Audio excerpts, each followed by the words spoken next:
Williams, and you're on Terrific Tuesday. So. Oh, fantastic. Good morning, Mike. So Harv gave me a little bio about you, and I'll just start it, and maybe you can just continue. You are the president and founder of the Center for Social Entrepreneurship, which is a nonprofit organization. That's right. Why don't you explain what that is for our listeners? Sure. We are a nonprofit, IRS approved. We're based in Kingston, New York. It's called the Global Center for Social Entrepreneurship Network. And what we do is we help people change their lives by teaching them how to explore their talents and create ventures that make a difference. We want to help more people through creating jobs.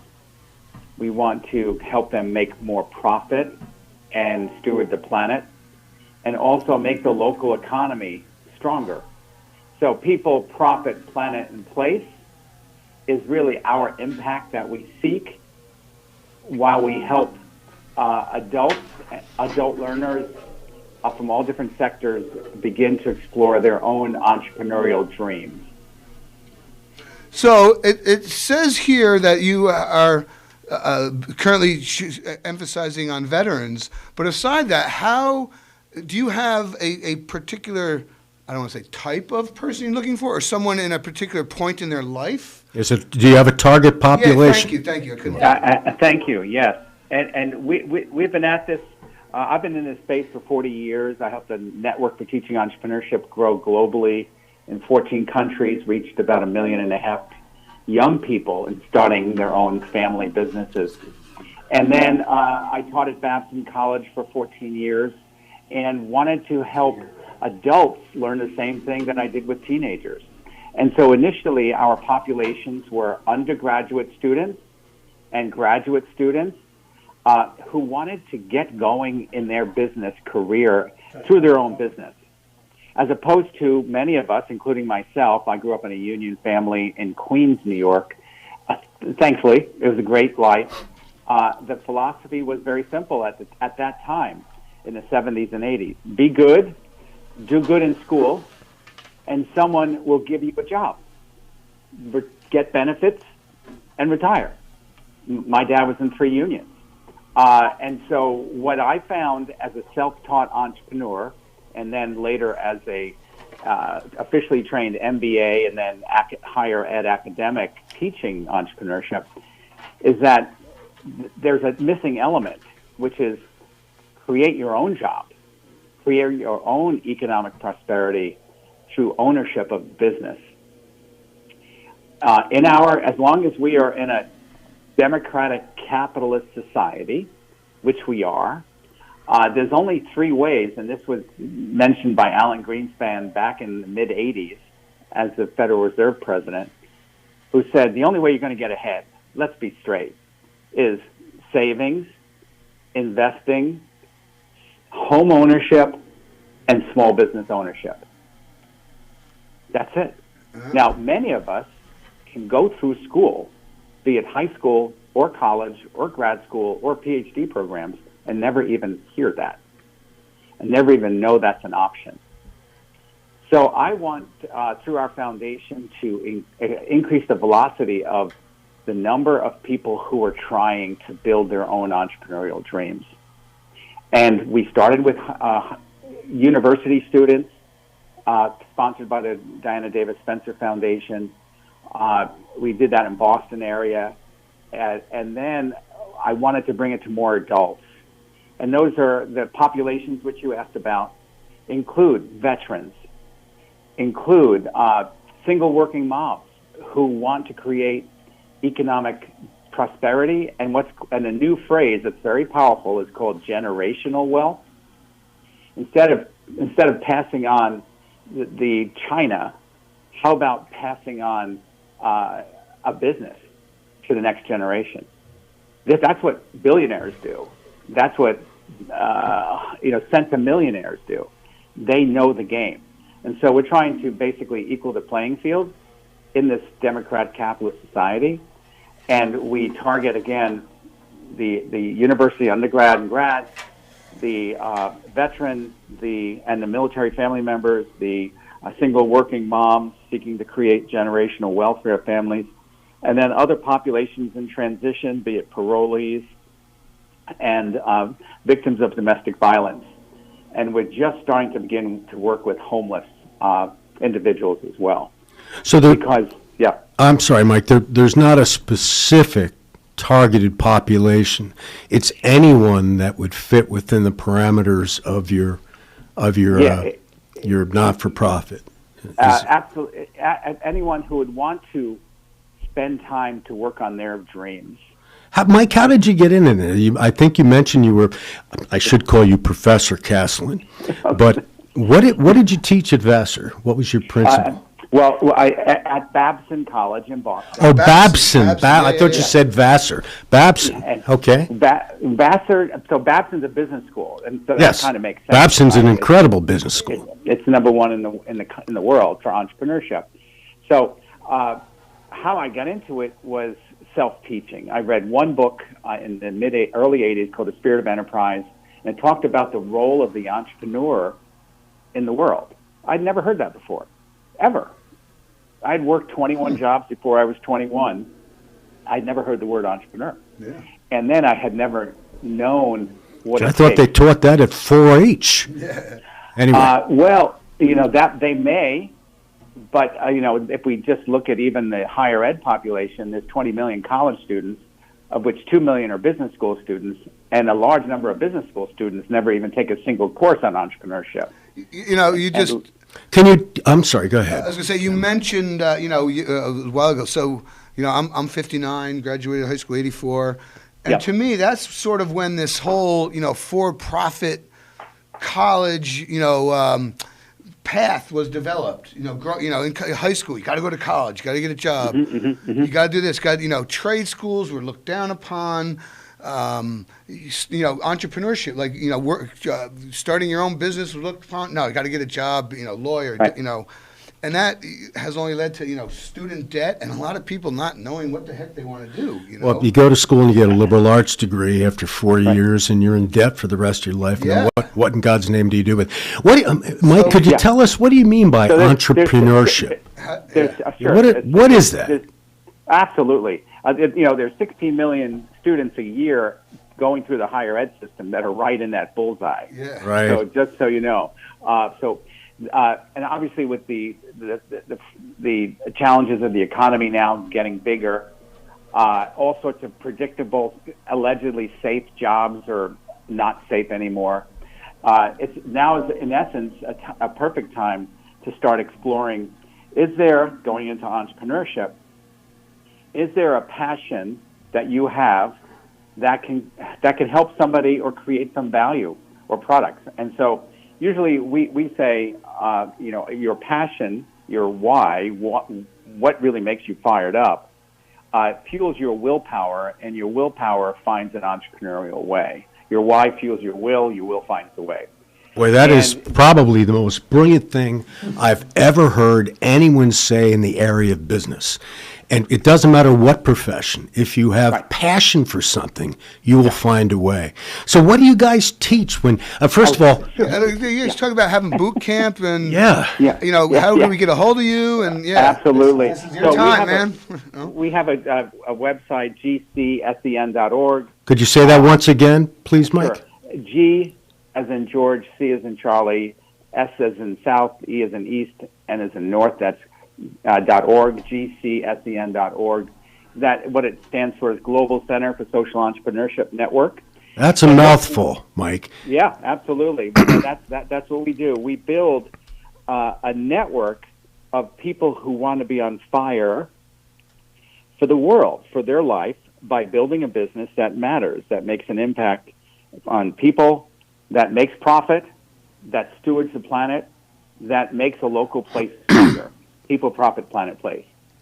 And what we do is, we inspire, we teach, and support. Most grad schools and most undergraduate programs have no long-term support. So when people go through our programs, they have lifetime call-in help.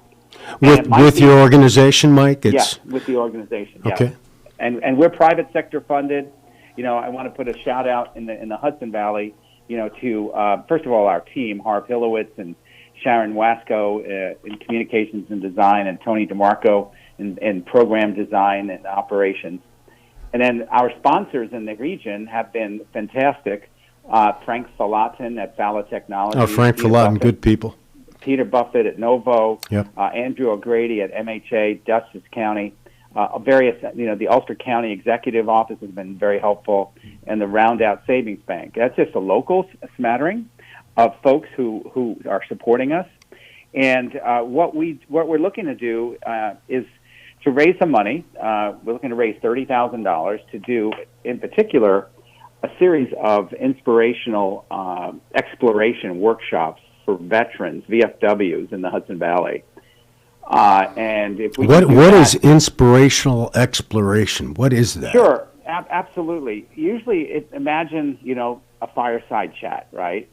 And this is a chance to not go what I would say high intensity, 23 course, 2.5 year MBA intensity, like just from starting the engine, right?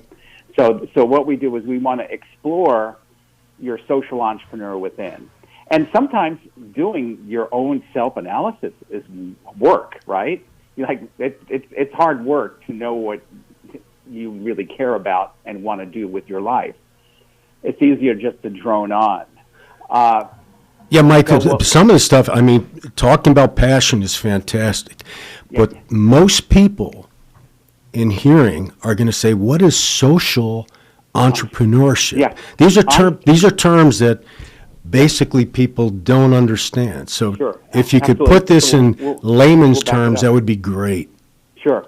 Entrepreneur, the first word, word entrepreneur means adventure, explore. It's a French word from the 1700s, used to refer to people who invested together to send out ships for trade as capitalistic entrepreneurs, people who used accumulated savings or capital to explore and to create trade, right? And that's where the passion comes in.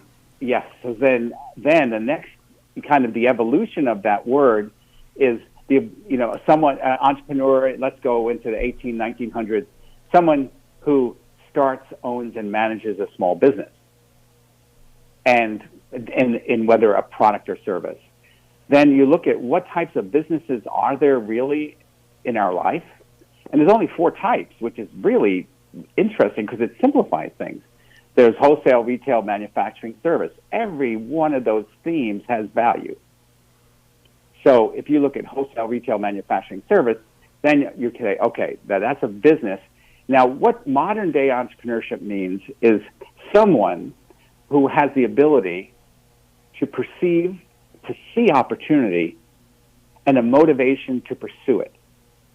And then the ability to organize resources to make a business happen. So that's a little bit more esoteric, right? But it's also, what that means is you don't have to be Elon Musk right now with, $50 billion.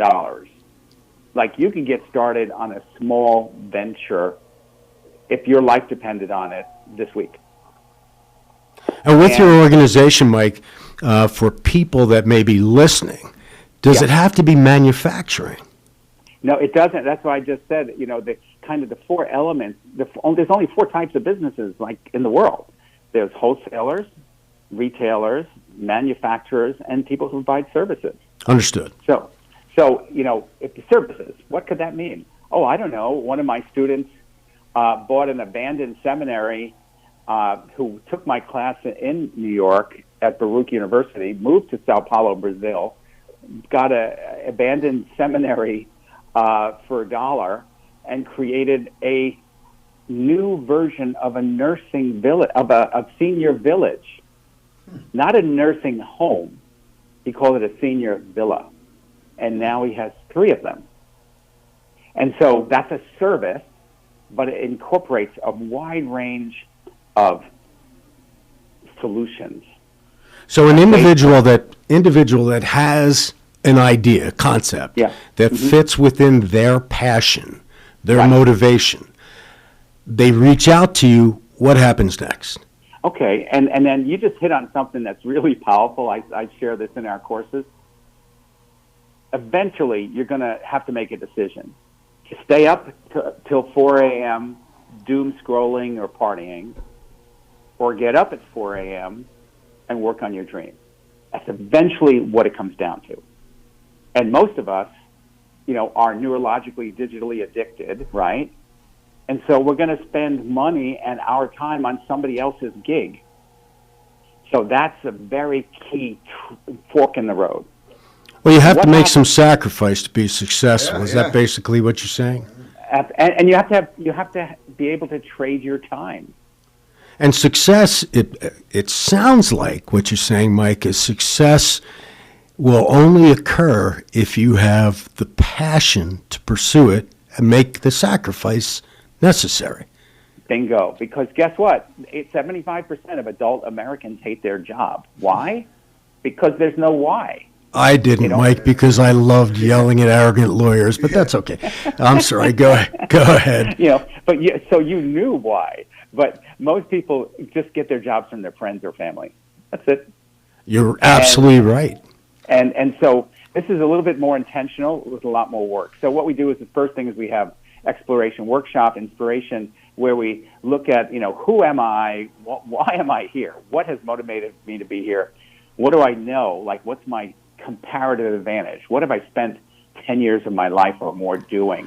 Mike, I'm sorry to interrupt. It's an occupational hazard, but let me ask you.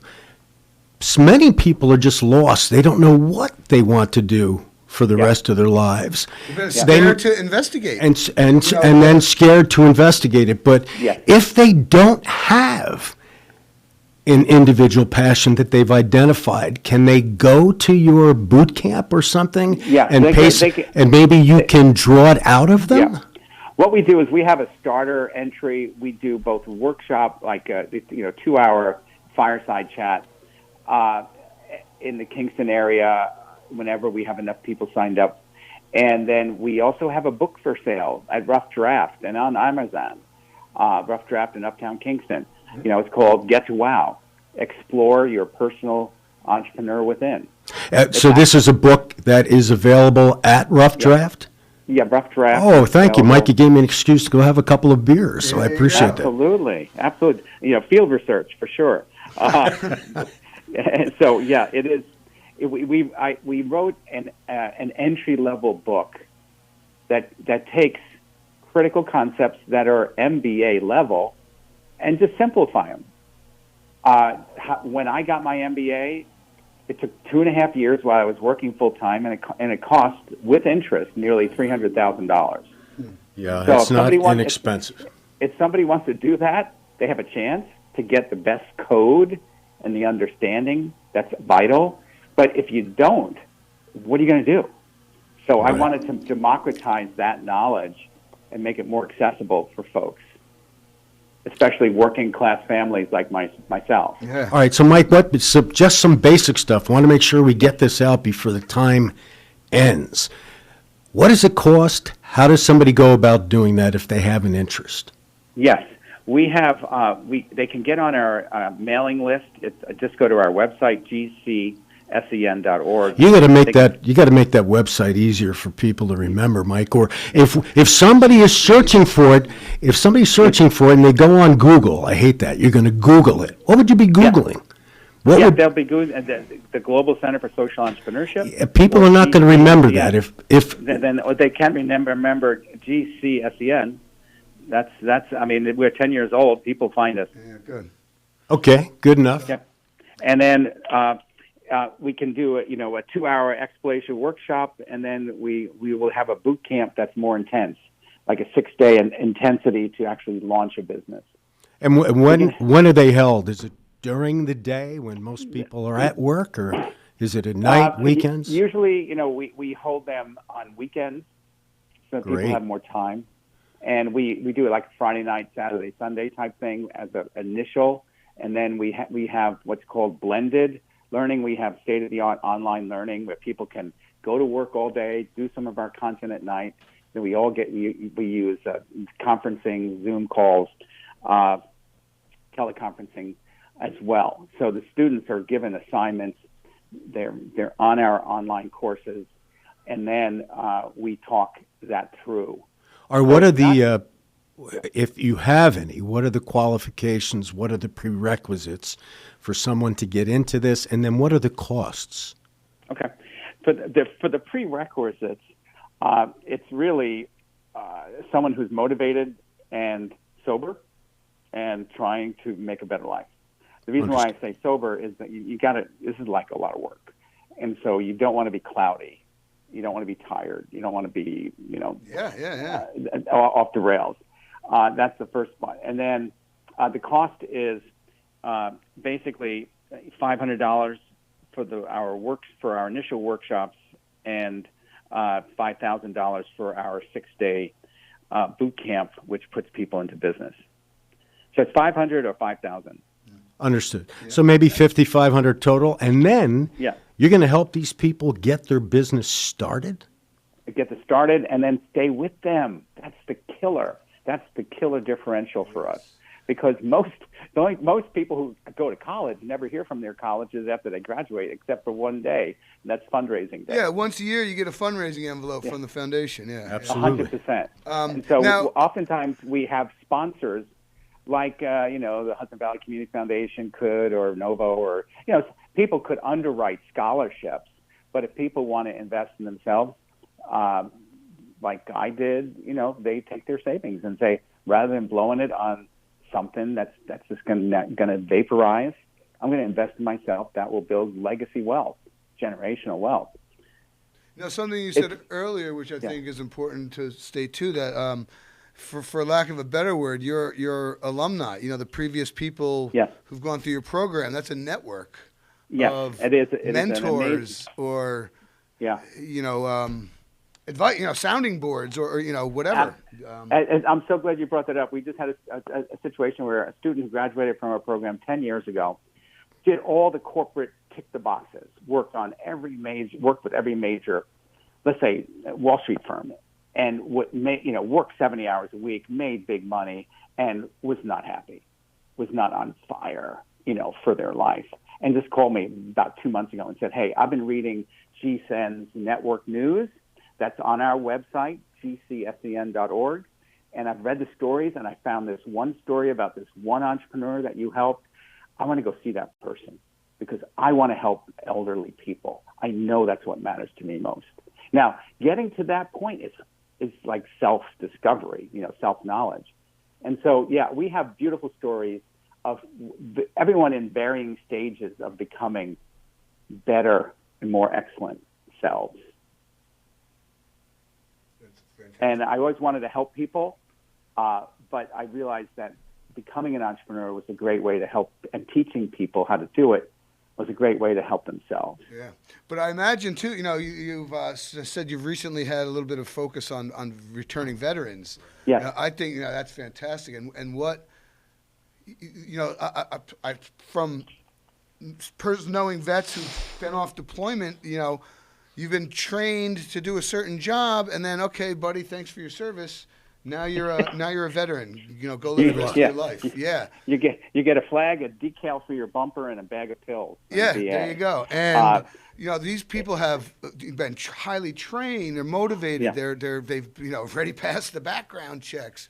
100%. And they're lost. And not necessarily lost, but now what? Yeah, I've worked with Green Beret colonels who, are national security heroes. They get out and they go into Monster.com. They put out 1,000 resumes and nobody calls them. Yeah. And they're like, what the heck? So, with veterans, we're helping them from going from national security heroes to economic prosperity heroes. Very important thing. We help them renew their passion and purpose. And this process of entrepreneurship is a healing process. There's a whole bunch of reasons for that. And it increases that kind of personal peace and passion and prosperity for the family. A lot of, in particular, combat and enlisted soldiers work 60, 70 hours a week. They're effectively making minimum wage through their service. And they haven't been taught how to be on purpose and on path for themselves, in business for themselves. Yeah. We have identified in veterans over 10 attributes that are tremendously important for success in business and entrepreneurship. Again, service, integrity, duty, honor, confidence, discipline, resilience, perseverance, a kind of stress inoculation, ability to handle ambiguity and uncertainty, ability to pivot and navigate. Those are all highly transferable for business. Absolutely, for business. Yeah, for life. But, it's for life. For life, and they don't know. They don't know. So we no one teaches that. Yes, Mike. We created a TV show called Veterans Playbook. It's featured on CBS. It's broadcast all over the country. veteransplaybook.org is the particular website for that.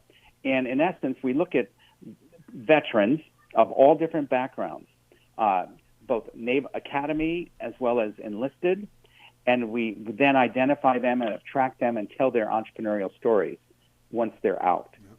And it's a way to show that veterans come out of intense conflict, fighting for our country and serving our freedom and our prosperity, and that they have an ability to succeed in business with the right knowledge and support. Yep. That's great. Fantastic. Well, Mike, I hate to say this, but our half hour has slipped by. So impossible. Yeah, I know. Radio time flies. So, yes. Mike, thank you very much. Happy to come and back. And just one last time, GCSEN, right? GCSEN.org. Yes. Mike Caslin, thank you very much for your time. Blessings. Thank you, Mike. Thank you, and hello, and good luck to all your listeners. Great. Thank you, sir, and enjoy.